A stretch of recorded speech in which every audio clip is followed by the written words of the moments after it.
Be be Fatima کے وصال کا وقت جب قریب آیا تو آپ نے مولا علی کو بلا کر کچھ وصیتیں کی کہ جب میرا انتقال ہو جائے تو مجھ پر چیخ چلا کر ماتم مت کرنا اور میرے نور چشم حسن حسین کو کبھی مت مارنا، اور میرے انتقال کے بعد فلاں جگہ ایک کاغذ کا ٹکڑا بڑی حفاظت سے رکھا ہے، اس کاغذ کو نکال کر میرے کفن میں رکھ دینا اور اسے پڑھنا نہیں۔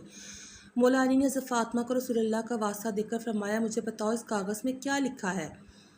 بی بی فاطمہ نے فرمایا، جب میرا نکاح آپ سے ہونے لگا تھا تو حضور نے مجھ سے فرمایا کہ اے فاطمہ، علی سے تمہارا نکاح 400 مسکال چاندی کی مہر تمہارا نکاح کرنے لگا ہوں۔ میں نے عرض کیا، یا رسول اللہ، علی مجھے منظور ہے لیکن اتنا مہر مجھے منظور نہیں۔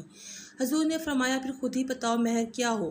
میں نے عرض کیا، یا رسول اللہ، آپ ہر وقت اپنی امت کے غم میں رہتے ہیں، میں چاہتی ہوں آپ کی گنہگار امت کی بخشش میرا مہر ہو۔